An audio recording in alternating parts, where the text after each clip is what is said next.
Hello बच्चों, विद्या वाहिनी channel में आप सबका स्वागत। मैं संजीवनी शिंदे आज लेकर आई हूँ हिंदी व्याकरण पाठ। हिंदी व्याकरण पाठ में हम आज देखेंगे अनेक शब्दों के लिए एक शब्द। अनेक शब्दों के लिए एक शब्द, इसमें क्या होता है उसका स्पष्टीकरण पहले देखेंगे और फिर ढेर सारे अनेक शब्दों के एक शब्द के उदाहरण देखेंगे। देखो, अनेक शब्दों के लिए एक शब्द क्या होता है। थोड़े में कोई बात कहना विशेष गुण होता है, उसके लिए खास तरह के शब्दों का प्रयोग किया जाता है। जब हम अपनी बात को संक्षेप में समझाना चाहते हैं तो हम ऐसे शब्दों का प्रयोग करते हैं। इसे शब्द समूह के स्थान पर एक शब्द का प्रयोग करना कहा जाता है। शब्द समूह यानी अनेक शब्दों के लिए एक शब्द का प्रयोग किया जाता है। जब कभी अपनी बात को संक्षेप में यानी छोटे रूप में समझाना तो हम शब्द समूह के स्थान पर एक शब्द का प्रयोग करते हैं। अब और समझाना चाहती हूँ, भाषा को प्रभावशाली बनाया जाता है। जो व्यक्ति अनेक शब्दों के लिए एक शब्द का प्रयोग कर बोलता है तो उसकी भाषा प्रभावशाली बन जाती है। हिंदी भाषा के अनेक शब्दों में एक शब्द का प्रयोग करने से वाक्य के भाव का पता चला जा सकता है। यानी वाक्य का भाव यानी अपनी भावनाओं को प्रदर्शित करने का कार्य उससे होता है।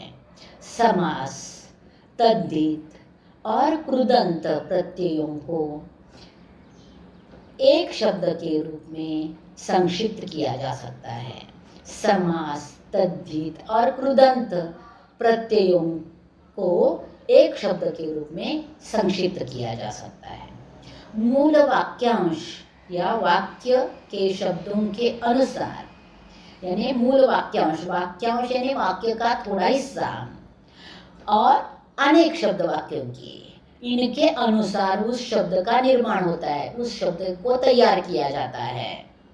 वाक्यांश का संक्षेप में सामासिक पद का भी रूप दिया जा सकता है। सामासिक पद का भी रूप दिया जाता है अनेक शब्दों के एक शब्द के लिए। ऐसे ही अनेक शब्दों के लिए एक शब्द की परिभाषा क्या है? ऐसा सार्थक शब्द जो किसी वाक्य या वाक्यांश, वाक्य यानी पूरा लंबा चौड़ा होता है, वाक्यांश यानी वाक्य का हिस्सा के स्थान पर प्रयुक्त किया जाता है, उसे अनेक शब्दों के लिए एक शब्द कहते हैं। यानी वाक्य के लिए या वाक्यांश के लिए एक अर्थपूर्ण शब्द जो प्रयोग किया जाता है उसे अनेक शब्दों के लिए एक शब्द कहते हैं। ऐसे शब्द जो अपने आप पर पूरे वाक्य या वाक्यांश का अर्थ रखते हैं, नहीं ऐसा शब्द जो पूरे वाक्यांश का या वाक्य का अर्थ अपने बीच में समा कर रखता है, ऐसा शब्द, उन्हें अनेक शब्दों के लिए एक शब्द कहा जाता है। अपने देश से दूसरे देश के समान जाना। देखो, अब कुछ उदाहरण दे रही हूँ कि एक वाक्यांश ऐसा है कि अपने देश से दूसरे देश में सामान जाता है, भेजा जाता है। तो जैसे उसके लिए इतना बड़ा वाक्य बोलते रहेंगे तो देखो कितना बोलना पड़ेगा। तो इसके लिए एक ही शब्द है, निर्यात। तो निर्यात एक शब्द है, उसमें इतना सारा अर्थ भरा हुआ है कि अपने देश से दूसरे देश में जो सामान भेजा जाता है उसे निर्यात कहते हैं।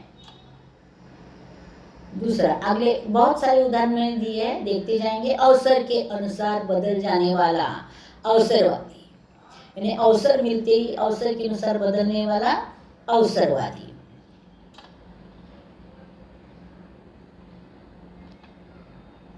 अच्छे चरित्र वाला, देखो कोई व्यक्ति है, उसका वर्णन हम कर रहे हैं तो बोलेंगे वह व्यक्ति अच्छा है, उसका चरित्र बहुत अच्छा है, उससे अच्छा यह कहा कि वो व्यक्ति अच्छा है, उसका वो सच्चरित्र है। सच्चरित्र है यानी अच्छे चरित्र वाला है।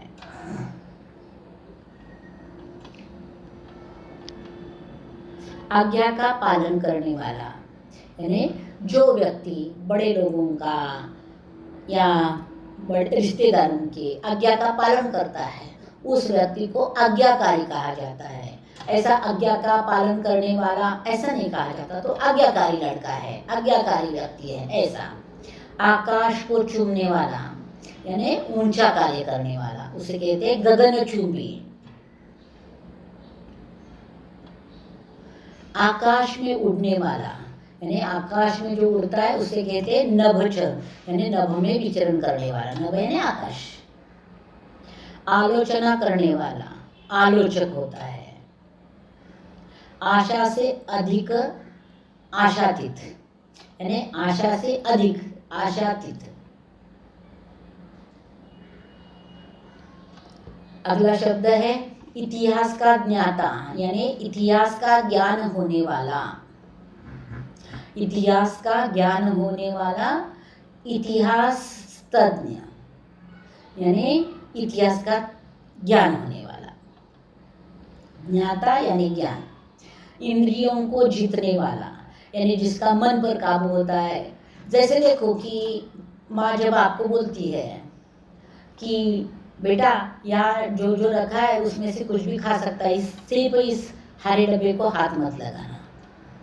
तो देखो आप आपके मन में काबू रखते हैं, आपका इंद्रियों पर अगर काबू है तो आप उस डब्बे को हाथ नहीं लगाओगे। लेकिन माँ ने कहा क्या कहा है, इन डब्बों में से कुछ भी खा सकते हो, तो उन डब्बों को आप देखते भी नहीं हो जिसमें माँ ने बोला है कि इस डिब्बे को हाथ मत लगाना। तो आपको यही उत्सुकता रहती है कि उस डिब्बे में क्या है, और आप यह मौका ढूंढते हो कि माँ कब ना देखे और मैं कब उस डिब्बे को देखूं। वह है कि अपना मन ललचाना, अपने मन पर काबू न होना। वैसे ही आंखों पर काबू, कानों पर काबू, मुंह पर काबू रखना यानी अपने इंद्रियों को जीतना, उसे जितेंद्रिय कहते हैं।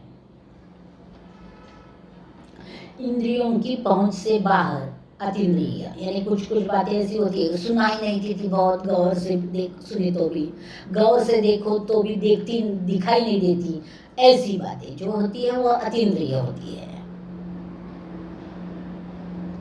उसके बाद देखेंगे इतिहास से संबंध रखने वाला यानी इतिहास से संबंध रखने वाला यानी इतिहास से कार्य संबंधित कार्य करने वाला ऐतिहासिक होता है।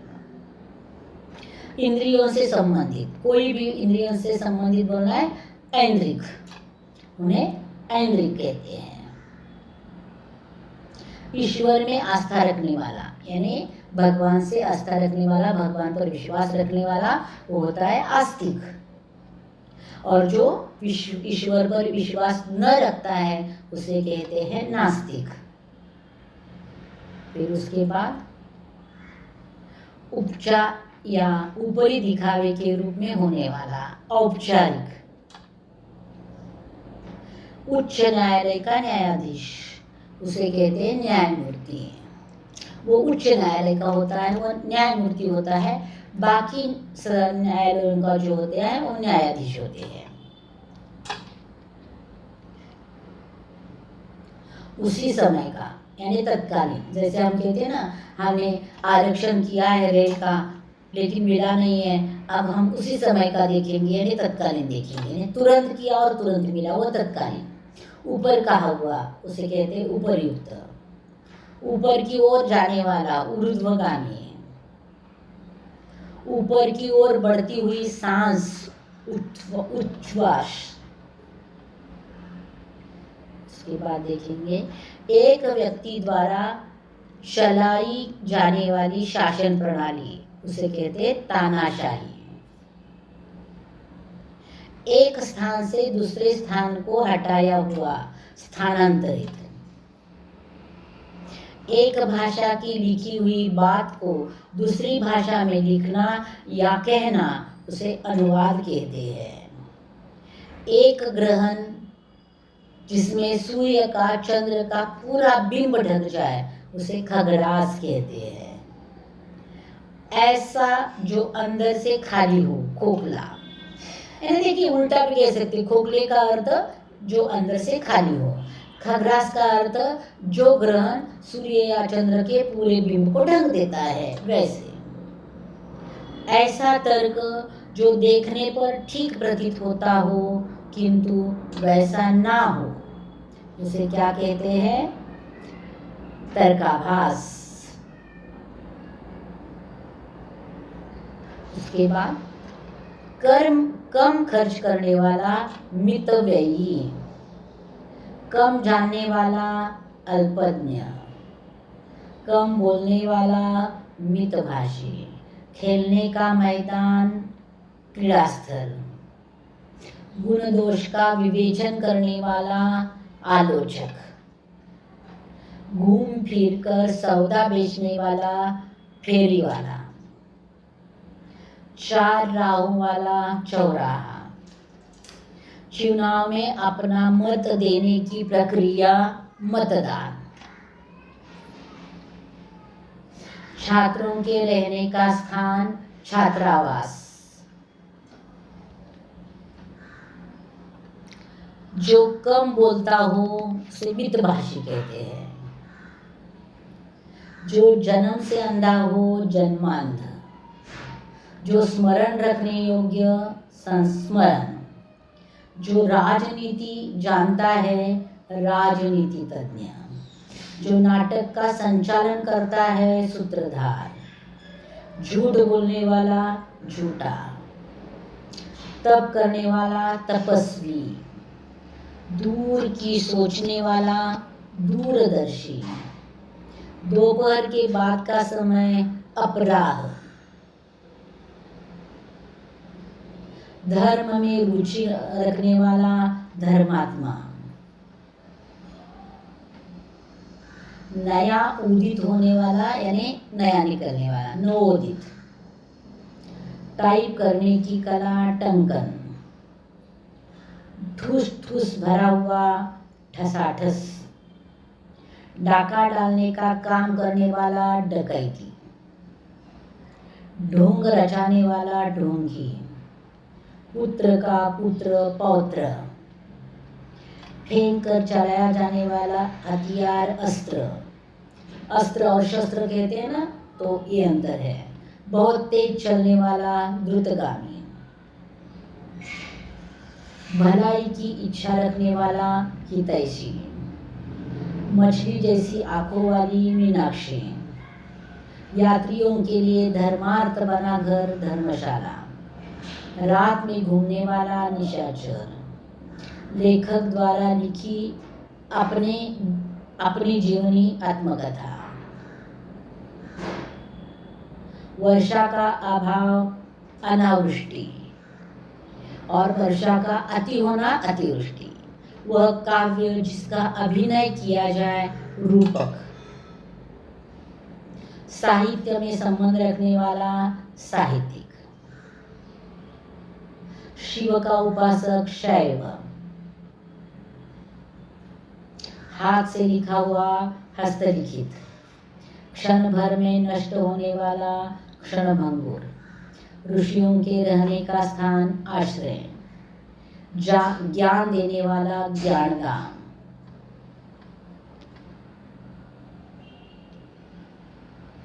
यहाँ बच्चों यह अनेक शब्दों के लिए एक शब्द, यह टॉपिक पूरा हुआ है।